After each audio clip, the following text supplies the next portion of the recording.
Bonjour à vous et bienvenue dans cette vidéo consacrée à la façon dont Marc Ban envisage les lois de la physique à la sauce platiste. Il nous avait déjà gratifié d'une lune faite de plasma, mais cette fois-ci, il envoie du lourd. Du très lourd. Avec des nuages antigravitationnels. Alors, prix Nobel de physique ou Grand Prix d'humour?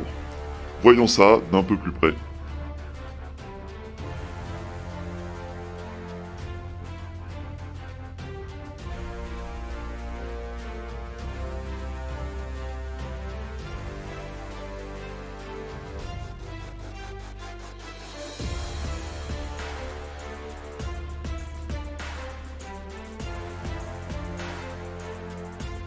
Contrairement à la fantasmagorie de la Terre plate, absolument incapable d'expliquer des choses pourtant simples à observer. Un soleil couchant, ils vous parleront de perspective, mais ils n'y comprennent rien. Les phases de la Lune, quel que soit l'endroit où on se trouve sur Terre, les phases de la Lune sont les mêmes, ce qui est impossible sur une Terre plate.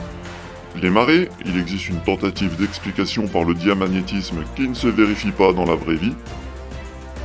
Deux pôles célestes différents selon que l'on se trouve dans l'hémisphère nord ou l'hémisphère sud.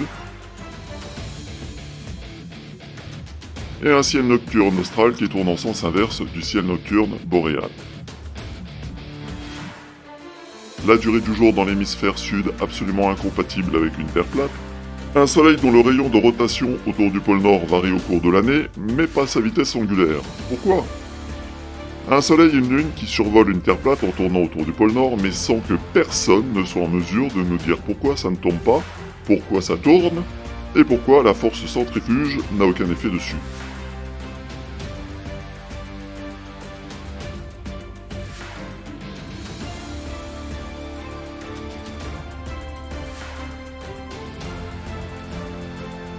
Des distances théoriques dans l'hémisphère sud incompatibles avec les distances réellement observées. Bref, on n'est pas arrivé. Regardez bien ces images, nous en reparlerons plus tard. En attendant, pourquoi ne nous montre-t-il que des images à un seul point de fuite? Le point de fuite ne dépend pas de l'observateur, mais de ce qui est observé. Quand je vous dis qu'ils n'y comprennent rien. Alors, c'est quoi cette perspective à géométrie variable? Un coup, les lignes de fuite sont bien droites, un coup, elles seraient courbes? Courbure de l'honnêteté de nos complotistes, le plan n'est pas plan. Quand on parle d'honnêteté courbée, en voici la preuve. Une recherche de Google, la même que sur l'image, donne un article sur le graviton, particule purement théorique et jamais observée, dont on suppose qu'elle transmettrait la gravité. L'article ne dit jamais que la gravité n'existe pas, mais seulement que le graviton n'a jamais été démontré. Nuance. Vous remarquerez qu'on parle ici de gravitation quantique. Nous sommes donc ici dans le cadre de la tentative d'unification de la relativité générale et de la physique quantique. Il ne s'agit en aucun cas d'une réfutation de la gravité, mais d'une tentative de l'aborder autrement que par la relativité générale. Mais comme d'habitude, nos complotistes font A plus B égale ni vu ni connu, je t'embrouille. En d'autres termes, ils ne comprennent pas les arguments qu'ils utilisent ou, plus grave, ils les détournent pour essayer de nous faire gober de la merde en nous faisant croire que c'est du chocolat.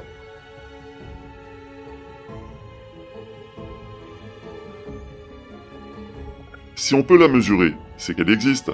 Maintenant, elle est loin d'être un dogme. Newton a permis de la comprendre, Cavendish a permis de la mesurer, Einstein en a précisé la nature, et nombre de physiciens tentent à présent de l'unifier avec la physique quantique. Mais personne n'a jamais pu démontrer que ce qui nous permet de rester les pieds au sol n'était autre que la gravité. Alors, les complotistes vous parleront de densité, encore une fois, sans rien y comprendre. Contrairement à la gravité, la densité n'est pas une force, mais une propriété de la matière, la masse divisée par le volume. Ni l'un ni l'autre n'étant des forces. Aucune chance donc que la densité puisse faire bouger quoi que ce soit. La poussée d'Archimède, elle, est une force verticale du bas vers le haut égale au poids du volume de fluide déplacé. Alors comment définir la verticalité, le haut et le bas ainsi que le poids, autrement que par la gravité?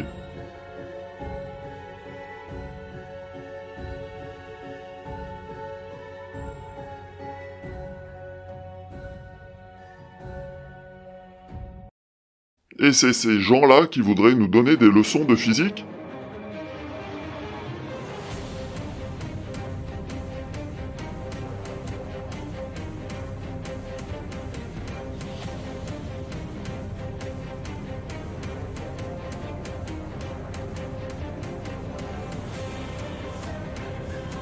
Encore une formidable bêtise érigée en loi par notre complotiste. Pour étudier un phénomène physique, on essaye d'isoler le système étudié afin de ne pas subir de perturbations extérieures.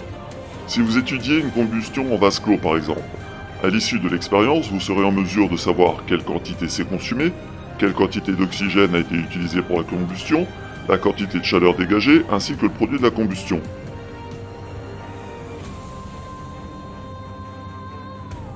Mais cette combustion se réalisera tout aussi bien dans un système ouvert. La seule différence, c'est que vous ne pourrez pas en étudier aussi bien le résultat.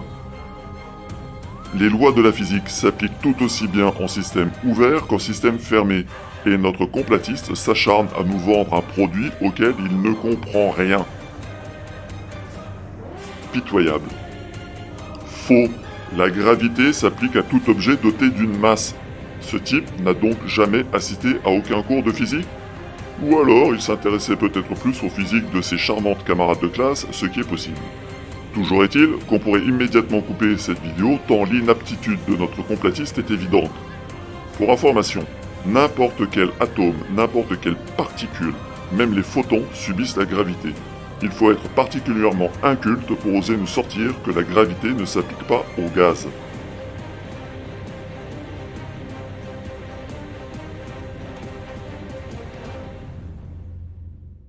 La capacité de l'air à maintenir de la vapeur d'eau dépend de deux choses, la température de l'air et sa densité. Petit cours de météorologie pour les nuls. Nous avons un courant d'air chaud ascendant. Comme il est chaud, il favorise l'évaporation de l'eau. La vapeur monte avec les courants ascendants. Arrivé à une certaine altitude, la pression de l'air n'est plus suffisante pour maintenir toute la vapeur à l'état gazeux. Il se provoque donc une condensation d'une partie de la vapeur et les nuages se forment. Vous noterez sur la vidéo que les nuages se forment toujours à la même altitude. L'air chaud continue à monter, entraînant les micro-gouttelettes et la condensation se poursuit jusqu'à ce qu'il n'y ait plus de vapeur à condenser. Observez bien qu'une partie du nuage s'évapore à nouveau. Les micro-gouttelettes qui viendraient à tomber du nuage parviennent à une altitude où l'air est assez dense pour pouvoir les évaporer à nouveau.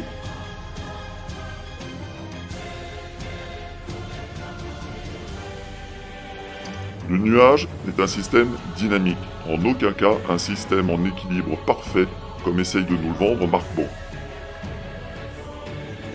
Alors, pourquoi pleut-il ? Les micro-gouttelettes finissent par s'agglomérer à l'intérieur du nuage, et lorsque les courants ascendants ne permettent plus de lutter contre le poids des gouttes, elles tombent, et il pleut. Et la grêle ? La grêle est produite par les nuages d'orage, les cumulonimbus. Ces nuages sont de véritables monstres. Les courants y sont si violents que les petits avions restent au sol lorsqu'ils se forment. Et les avions de ligne en font le tour plutôt que de les traverser. Les courants y sont assez puissants pour faire monter des gouttes d'eau jusqu'à 10 000 mètres d'altitude, là où la température plafonne à moins 50 degrés. Ce type n'a jamais observé un nuage ou quoi ? Il en a certainement déjà vu, mais est-ce qu'il les a observés ? A-t-il déjà observé les micro-gouttelettes d'eau qui l'entourent lorsqu'il marche dans le brouillard ? Probablement pas. Ou alors, il a raté l'étape suivante, celle de la réflexion. Les micro-gouttelettes offrent pour un même volume total une surface de contact avec l'air bien plus importante qu'une goutte de pluie. Elles sont donc bien plus sensibles au vent, notamment au vent ascendant, vous savez, ces vents qu'utilisent les planeurs et les parapentistes pour reprendre de l'altitude. Tout comme eux, nos micro-gouttelettes tombent en permanence dans un vent qui monte plus vite qu'elles ne tombent. De la même manière que les micro-gouttelettes issues de la condensation de la vapeur d'eau dégagée par votre casserole sur le feu montent sous l'effet de l'air chaud ascendant. C'est bête, n'est-ce pas ? Il avait la réponse à ces questions tout à l'heure, mais apparemment, il n'est pas en mesure de faire le rapprochement entre les deux phénomènes qu'il avait pourtant comparés. Ça confirme bien qu'il n'a jamais observé un nuage de sa vie. Et il voudrait nous donner des leçons ? Un nuage en équilibre parfait, ça n'existe pas. Il est toujours soumis au vent, au rayonnement thermique, à la pression atmosphérique. Ici, on commence à le perdre définitivement. L'attraction du vide de l'espace vendu par la NASA, de quoi parle-t-il ? En a-t-il la moindre idée ? Soit, développe ton idée, mon gars. Ben non, il passe à autre chose. Sommes-nous en droit de remettre en question sa capacité à expliquer les choses qu'il tente de nous vendre? Je pense que oui. Effet centrifuge largement compensé par la force d'attraction gravitationnelle de la Terre. Je vous laisse aller voir cette vidéo. À nouveau son idée débile de système fermé pour parler de gravitation. Dans la mesure où la gravité n'est régie que par deux paramètres, la masse et la distance, comment compte-t-il isoler un système de la gravité, qu'elle soit terrestre ou solaire? Alors là, suivez bien son raisonnement, ça vaut le détour.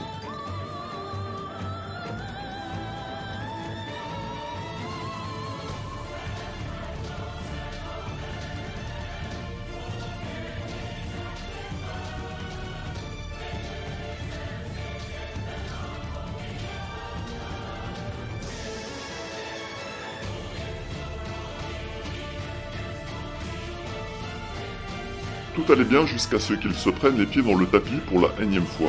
Voici donc la formule qui permet de calculer la force d'attraction gravitationnelle entre le corps A et le corps B. Ce qui va nous intéresser ici, c'est la masse du corps A, la Terre, la masse du corps B, la molécule d'eau, la distance entre les deux. La masse de la Terre est de 5,9736 multiplié par 10 puissance 24 kg. Le rayon moyen de la Terre est de 6371,008 km, que nous arrondirons à 6370 km. La masse d'une mole d'eau est de 18,0153 g, et le nombre d'Avogadro nous dit qu'il y a 6,022 140 76 multiplié par 10 puissance 23 molécules par mol. Nous pouvons donc en déduire que la masse d'une molécule d'eau est de 0,0180 153 divisé par 6,022 140 76 multiplié par 10 puissance 23 kg, soit 2,9915 multiplié par 10 puissance moins 26 kg. Il ne nous reste plus qu'à calculer l'attraction gravitationnelle entre la Terre et une molécule d'eau au fond de la bouteille posée sur le sol, ce qui nous donne 2,939 321 467 239 62 multiplié par 10 puissance moins 19 newtons. La distance entre le centre de la Terre et la molécule d'eau en haut de la bouteille est supérieure de 30 cm environ, soit 6370,0003 km. Nous pouvons donc calculer la force d'attraction gravitationnelle entre la Terre et cette molécule d'eau située en haut de la bouteille, ce qui nous donne 2,939 321 190 380 48 multiplié par 10 puissance moins 19 newtons. Il ne nous reste donc plus qu'à calculer la différence entre ces deux forces d'attraction gravitationnelle, ce qui nous donne le chiffre faramineux de 0,00002769 multiplié par 10 puissance moins 19 newtons. Une différence tellement énorme qu'il est impossible d'en mesurer les effets.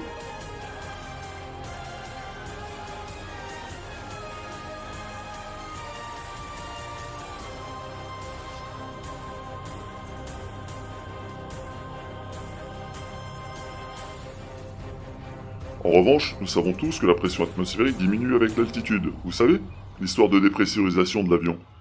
Ce qui démontre bien que son exemple est foireux.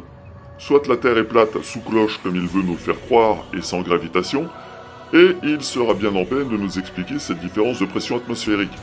Soit la Terre est sphérique, sans cloche à fromage, et la différence de pression s'explique par la gravitation et la hauteur de la colonne d'air. Regardez cette tour humaine. Il faut pas avoir fait Saint-Cyr pour comprendre que le gars qui est en dessous aura plus de poids sur ses épaules que le gars qui est tout au-dessus. Eh ben la colonne d'air, ça marche exactement de la même façon. Combien de cours de physique a-t-il manqué au collège? Voici une petite vidéo qui permet de mesurer le poids de l'air. Attention, cette expérience nécessite une balance de précision, une simple balance de cuisine ne suffira pas. Pour mesurer la masse d'un litre d'air, nous allons réaliser l'expérience suivante. Dans un premier temps, nous relevons la valeur de la température et de la pression atmosphérique. La température est de 25,8 degrés Celsius et la pression de 1017 hectopascales. Ensuite, nous allons mesurer la masse d'un ballon bien gonflé. On a alors M1 qui est égal à 483,2 grammes. Puis, nous allons enlever 1,5 litre d'air à ce ballon. Pour cela, on va utiliser une bouteille de 1,5 litre rempli d'eau et qui est retourné dans un cristallisoire contenant de l'eau. On expulse l'air du ballon. L'air prend la place de l'eau. Quand la bouteille n'a plus d'eau, cela signifie que l'on a 1,5 litre d'air dans la bouteille. Donc, que le ballon a perdu 1,5 litre d'air.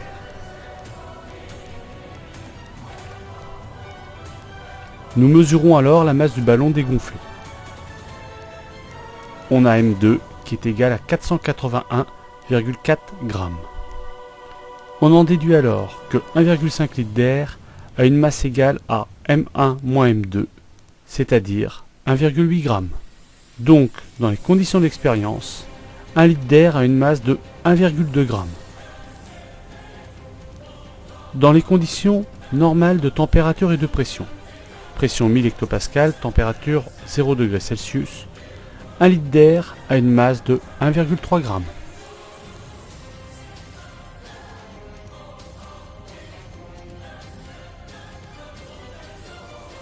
D'autre part, comment cet idiot peut-il expliquer la perte de masse des molécules qui composent l'eau liquide lorsqu'elle devient gazeuse? C'est pourtant toujours les mêmes molécules d'eau, non? Donc, en suivant la règle qu'il a établie en se basant sur son incompétence, nous pouvons déduire qu'il a probablement arrêté sa scolarité avant le collège.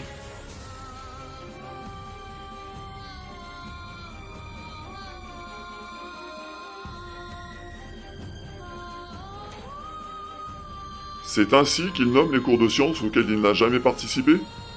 Jour, C'est un peu comme si chaque couille la Nuit. fripouille nous donnait un cours sur Jour. l'impédance électrique. nuit, jour, nuit.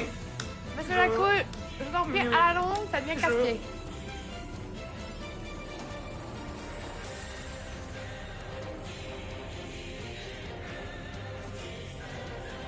Mesurer et vérifier par qui, quand et comment? Par lui-même pendant une pub sur YouTube avec la méthode rigoureuse du petit doigt mouillé?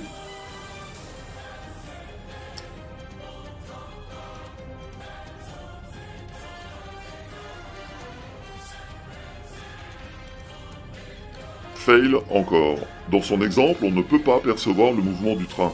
On ne perçoit que la résistance de l'air qui pourrait tout aussi bien s'expliquer par un train immobile et un grand vent à l'extérieur. Ici, il va trop vite en besogne. Reprenons son exemple du train. Tant qu'il est à vitesse constante en ligne droite, on ne ressent aucun mouvement. Mais qu'il vienne à freiner ou à changer de trajectoire, et là vous percevrez cette modification quand bien même la vitre serait restée fermée. Bref, son histoire de confinement ne tient pas la route. Maintenant, j'ai déjà expliqué pourquoi on ne ressentait pas le mouvement de la Terre dans cette vidéo. Calcul à l'appui. Calcul que Marc Ban aurait pu faire lui-même s'il faisait un peu l'effort de vérifier la qualité des informations qu'il ingurgite. Bref, si après ça vous persistez à croire ça, ne vous étonnez pas si les gens vous regardent un peu bizarrement. Ne rien sentir sur une Terre en mouvement implique deux choses. La première, le mouvement est trop faible pour être ressenti. La deuxième, l'air ambiant participe du même mouvement. Cela n'implique en aucun cas que le système soit clos.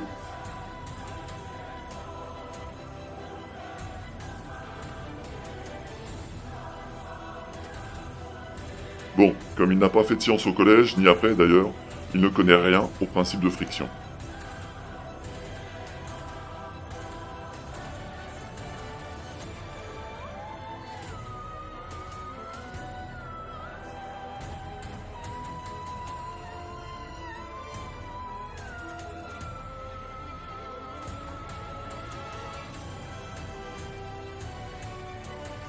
Une barrière électromagnétique, ça se mesure.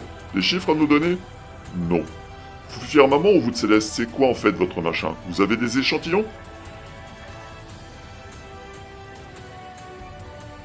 Il ignore la nature exacte de son truc, mais ce truc ne peut plus être remis en cause. Laissez-moi vous rappeler ce qu'il disait à propos de la gravité.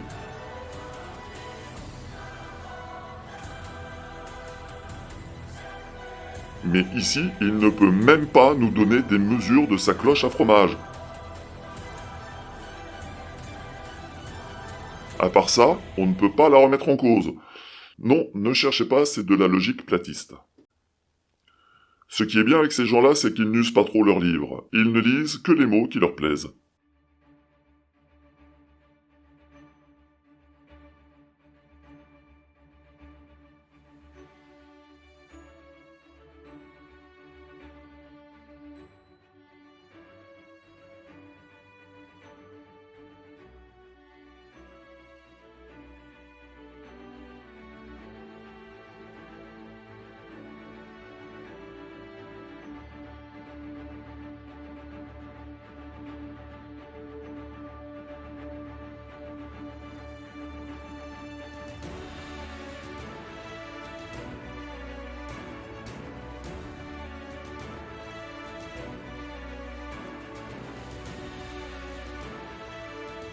Rien à redire sur le principe, mais encore une fois, il va trop vite en besogne et se prend les pieds dans le tapis. Depuis le temps, il devrait penser à changer le tapis de place.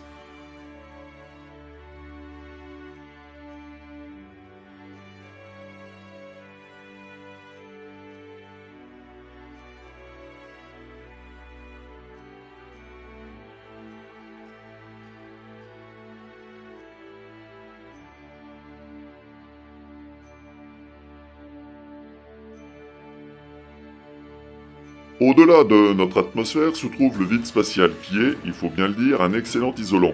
Nous vivons dans une biosphère fermée. Pas besoin d'une cloche à fromage dont personne ne sait rien pour ça. Pas observable, pas testable, pas répétable en laboratoire. Tout comme sa terre plate et sa cloche à fromage, mais étrangement, il n'en parle pas ici. Pour ce qui est des observations de la Terre, ce n'est pas ce qui manque, mais comme ça vient des agences spatiales, il réfute tout sans être en mesure de démontrer que ces informations ne sont pas fiables. Mais accepter sa terre plate qui n'a ni queue ni tête et qui ne montre aucune preuve, ça ne dérange pas. Oui, c'est toujours de la logique de platiste. On ne peut pas comprendre. That the Earth is a closed system. We cannot leave the Earth. There's no place to go. Alors, pour ceux qui ne le connaissent pas, Bill Nye, désolé pour la prononciation, est aux Américains ce que Jamie Gourmaud peut être pour nous.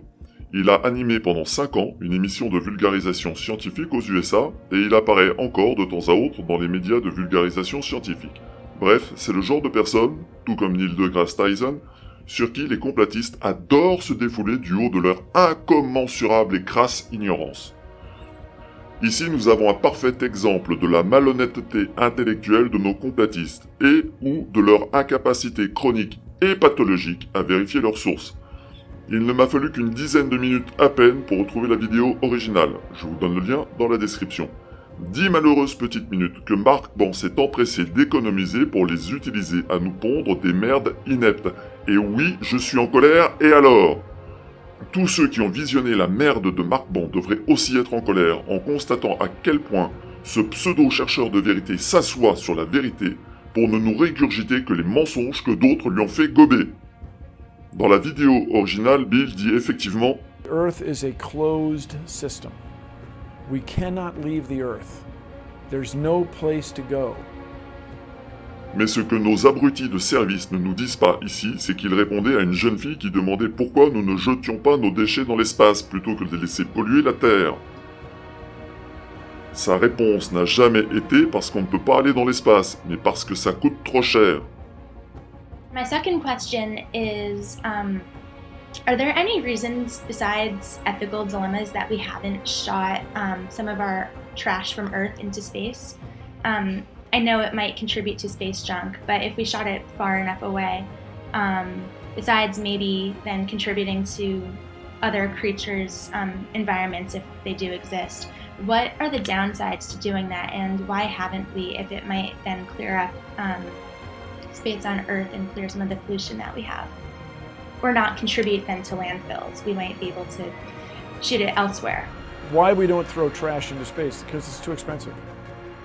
Lifting a ton of material into space takes an extraordinary amount of rocket fuel. And by the way, when people want to send this much plutonium-238, which is not even the weapons plutonium, a baseball size, grapefruit size, people freak out because the rockets sometimes blow up. Now, one thing I really want your generation to embrace is that the Earth is a closed system. We cannot leave the Earth. There's no place to go. There's no place to throw your trash. And I wouldn't be surprised if maybe not you, but your kids develop ways to mine our landfills. We throw away so much valuable stuff right now, especially raw materials. I may be wrong, of course, always may be wrong, but I wouldn't be surprised if that turns out to be economically reasonable. All this plastic that's really hard to create and hard to get it to break down, it has value, you know. Like I have some clothing made out of old water bottles, right? So just let go of the idea of throwing stuff off the Earth. It's just too easy a solution. What we need to do is not throw stuff away, but you've heard it 100 times. Reduce what we need to throw away. recycle the stuff that we create and reuse it. Reduce, reuse, recycle. Those are the things we want to do. Je vous mets le lien dans la description. That stuff is flat. Abruti.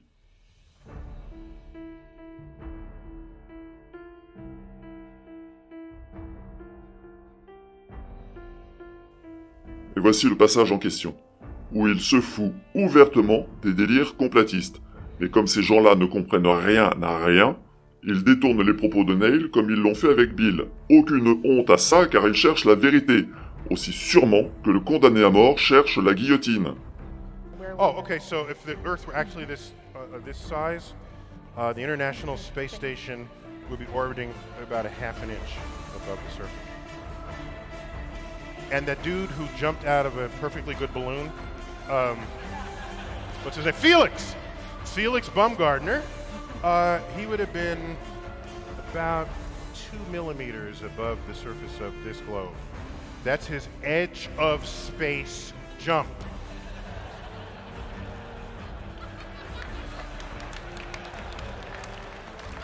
Now, you know, I don't. It's fine. He wants to. I don't have a problem if he does it, but the honesty of it would greatly diminish what I think people thought he was actually doing. And not only that, they made sure to photograph him standing there with a really wide-angle lens, which curves horizontal lines. So in the photo, you see this curvature of Earth's surface, and he said, "Wow, he's in space. Look at that." No, he's not. At that height, you don't see the curvature of the Earth if you are 2 millimeters above this beach ball. You just don't. That stuff is flat. And then I showed examples of wide-angle lenses curving horizontal. I tweeted that. You did. But I don't want to be a spoiled, curmudgeon or anything. I just wanted to. But I don't. There's so much to actually be impressed with in the universe. I don't want you to be distracted by things that are not. That's all I'm trying to say. Excellent. Okay. Thank you. Thank you. Là aussi, je vous mets le lien vers la vidéo originale.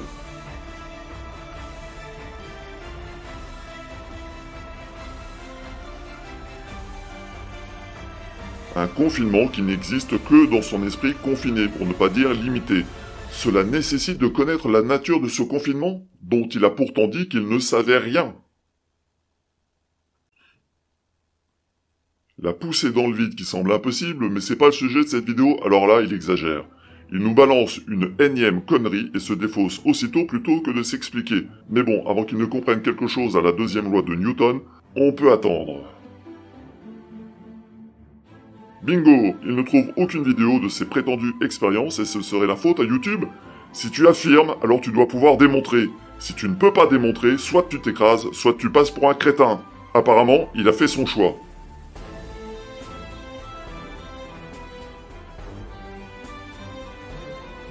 Comme il n'a toujours rien compris aux lois de la physique, il continue à s'enfoncer dans sa bêtise. Alors soit, prenons Marc-Ban au jeu. Voici un système fermé. D'après Marc-Ban, la gravité terrestre ne devrait plus avoir d'effet à l'intérieur de ce système fermé. Je constate pourtant que l'eau reste bien en bas, au fond de ma bouteille. Peut-être est-ce simplement parce que l'intérieur de mon système est dans le même alignement que le système extérieur. Que se passe-t-il donc si j'aligne mon système fermé autrement par rapport au système ouvert ? L'eau reste en bas par rapport à mon système ouvert. La gravité de mon système ouvert agit donc bien à l'intérieur de mon système fermé. Bien, je vous propose maintenant une deuxième expérience. Voici un système hermétiquement fermé. Bien, je pose ma bouteille sur la balance. On regarde le poids.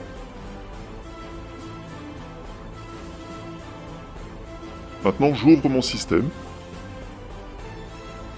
Je repose sur la balance, je regarde le poids. Tiens, c'est la même chose. Comme c'est surprenant. Marc-Ban n'avait-il pas prétendu que les lois physiques en jeu à l'intérieur du système n'avaient aucun effet à l'extérieur du système ? Or, ici, on voit bien que le poids reste le même, que le système soit fermé ou que le système soit ouvert. Ce qui implique que le poids à l'intérieur du système fermé agit à l'extérieur du système. De la même façon que lorsque le système est ouvert. Et Mark Ban n'a plus qu'à retourner user ses fonds de culotte sur les bancs d'une école. Dans la mesure où la gravité n'est régie que par deux paramètres, la masse et la distance, comment compte-t-il isoler un système de la gravité, qu'elle soit terrestre ou solaire? Lorsque Cavendish a imaginé son expérience, il est parvenu à isoler son système de la gravité terrestre qui agit verticalement en contraignant son dispositif sur un plan horizontal. Ce faisant, il a bien démontré que la gravité était réelle et que la densité n'avait absolument rien à voir avec tout ça.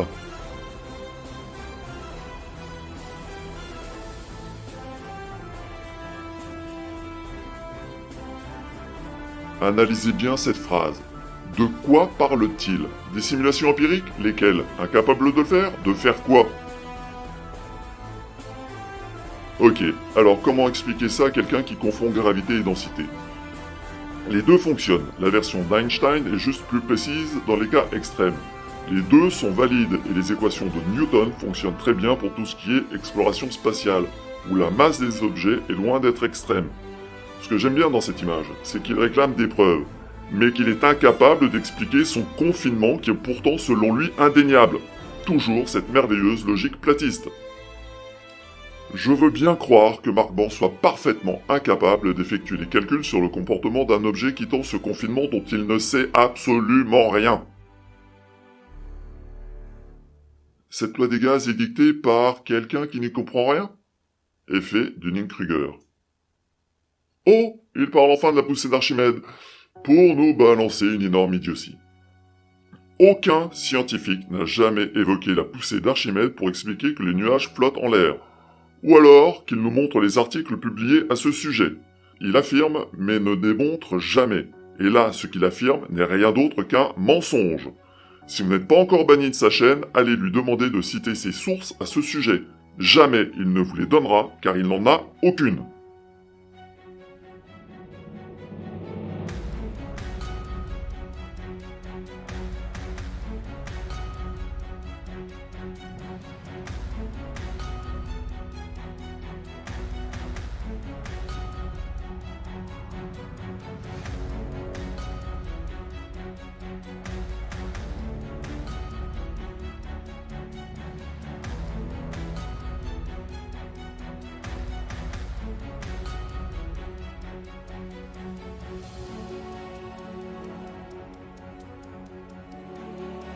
Non, la science n'est pas responsable de sa bêtise. Tout corps plongé dans un fluide subit une poussée verticale de bas en haut égale au poids du volume de fluide déplacé. L'eau étant plus dense que l'air, la poussée d'Archimède ne peut expliquer que les nuages se baladent au-dessus de nos têtes. Les vents ascendants, si. Et avec sa théorie à la con, comment explique-t-il des nuages sur sa Terre plate? Il oublie, mais faut-il en être surpris, qu'un nuage n'est pas un élément physique. Il n'a aucune existence matérielle en lui-même. Il n'est qu'un ensemble de petits éléments, les micro-gouttelettes en suspension dans l'air. Les lois de la physique ne s'appliquent pas aux nuages, mais à chacune des micro-gouttelettes. Encore une fois, il se prend les pieds dans le tapis à croire qu'il aime ça.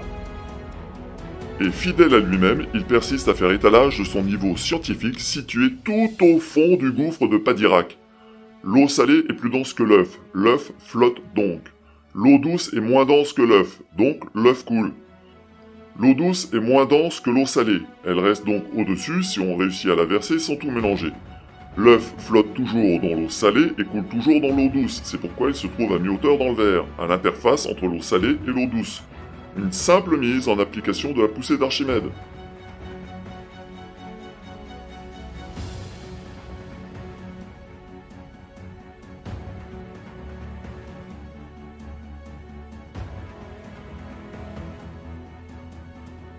La science n'est toujours pas responsable de son incapacité à comprendre les réponses qu'elle apporte à ces questions, surtout s'il ne veut faire aucun effort pour comprendre.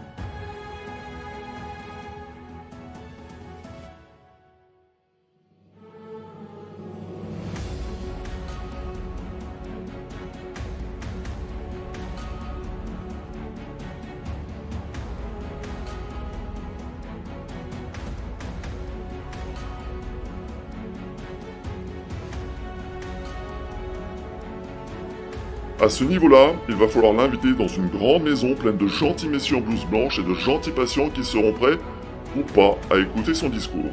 Donc, l'eau liquide, constituée de molécules d'eau, est soumise à la gravité. Mais pas la vapeur d'eau, car elle n'est constituée que de molécules d'eau. La connerie, dans son esprit fermé à toute forme d'intelligence, n'est pourtant pas soumise à la gravité, sinon il serait écrasé sous le poids de la dite connerie. En d'autres termes, il est grave.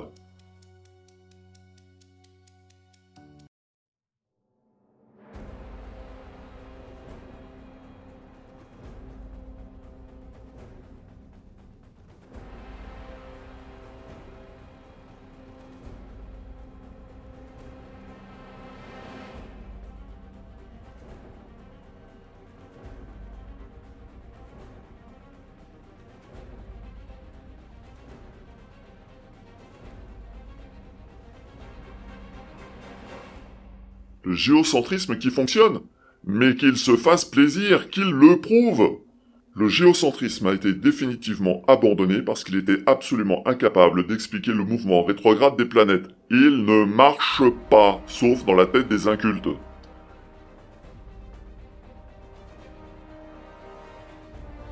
Il s'agit aussi d'une preuve que nos complotistes n'usent pas beaucoup les livres et ne survolent que les mots qui leur plaisent.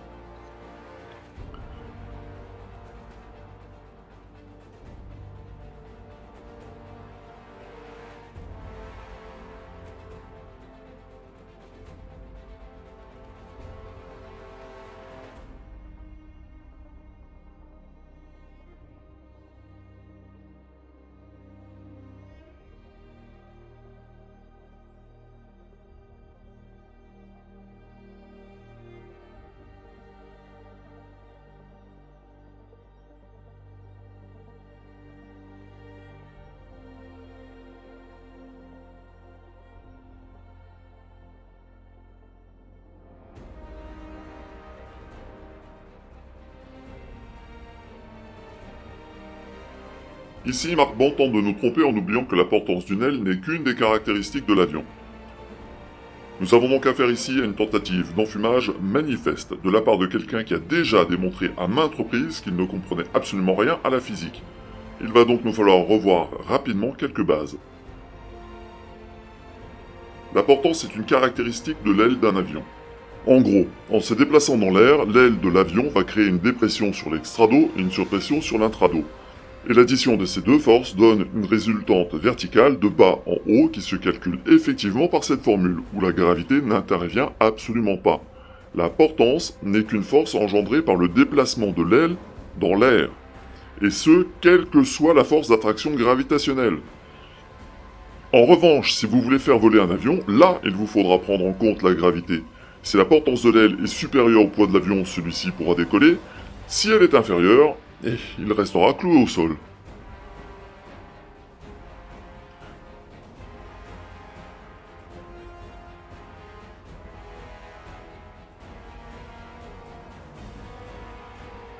Il touche enfin là à un réel problème qui tracasse nos chercheurs. Les vrais, pas les chercheurs de vérité autoproclamés qui font étalage de leur incompétence. Les observations ne peuvent s'expliquer sans cette matière sombre et cette énergie sombre. Et là, deux hypothèses s'offrent à nous. La première, c'est que les équations d'Einstein sont erronées. La deuxième, c'est qu'il y a quelque chose qu'on ne parvient pas à observer et qui agit comme cette matière sombre et comme cette énergie sombre. Mais dans la mesure où personne n'est encore parvenu à mettre les équations de la relativité générale en défaut, et c'est pas les tentatives qui ont manqué, il faut bien s'en tenir à ce qu'on a de plus précis pour l'instant pour comprendre l'univers.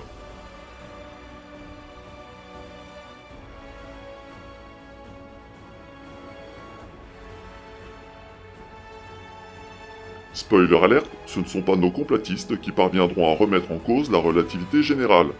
Et le jour où quelqu'un trouvera enfin mieux qu'Einstein, ça devrait finir par arriver ne serait-ce qu'avec l'unification de la relativité générale et de la physique quantique. Ce jour-là, il n'y a absolument aucune chance que quelqu'un vienne nous dire « Mais c'est bien sûr, la Terre est un plateau à fromage avec une cloche par-dessus pour éviter que les mouches à merde cosmiques ne viennent nous envahir !» Hugo Lisoire vient de sortir une excellente vidéo sur le sujet. Je vous conseille d'aller la voir.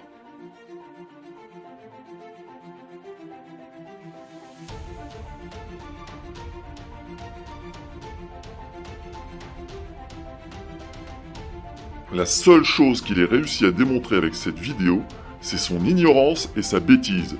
Et il est bien dommage que cela ne puisse être confirmé.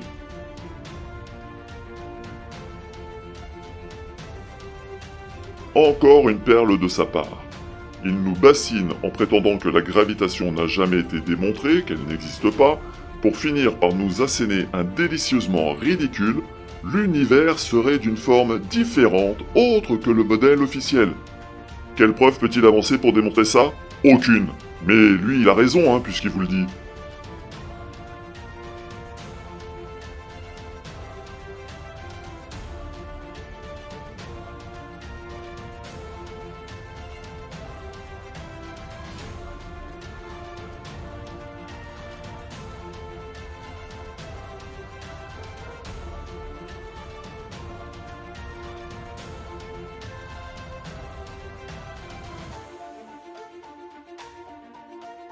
Petite expérience de physique amusante. Ici, je ne remets pas en cause l'expérience de laboratoire qu'on nous montre, en revanche, je remets totalement en cause les conclusions qu'en tire notre complotiste. Un champ magnétique, ça se détecte, ça se mesure. Pour valider leur théorie stupide, il leur faudrait lever leur cul de leur chaise et aller prendre des mesures sur le terrain. Autrement dit, il faudrait qu'un de ces génies de la Terre plate se rende sous les tropiques, puisque c'est par là que seraient censés tourner le Soleil et la Lune, pour mesurer le champ magnétique qui permettrait ce prodige. Ça devrait être facile étant donné l'intensité nécessaire pour maintenir leur soleil à je ne sais combien de kilomètres d'altitude. Allez les gars, on se bouge et on va fièrement démontrer la validité de sa théorie. Ou on s'écrase. Celle-là, je l'adore. Regardez comme ces deux pastilles font parfois demi-tour, comment elles accélèrent ou ralentissent. Un comportement souvent observé pour le soleil et la lune. Petite question à notre génie. Ces pastilles, elles sont faites de quoi? Dégage-t-elle de l'énergie pendant l'expérience? Parce que le soleil, lui, il en dégage de l'énergie. Et tant qu'on y est, quelle est la nature de votre soleil? Sa composition, sa masse, sa source d'énergie? Voilà des questions auxquelles votre théorie n'a jamais répondu.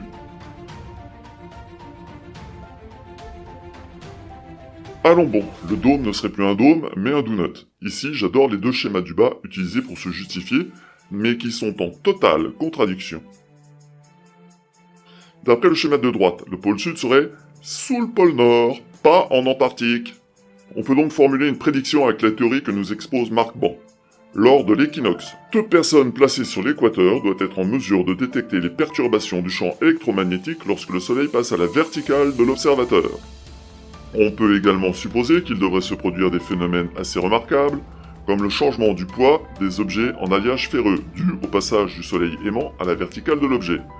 On devrait logiquement aussi pouvoir trouver des traces de cette matière supraconductrice dans le sol des tropiques, qui permettrait à ce soleil platiste de tourner en lévitation quantique. Allez les gars, vous avez jusqu'au 20 mars pour bouger vos culs et aller valider votre théorie. Aucune excuse cette fois-ci. Rien ne vous empêche d'aller vous promener sur l'équateur.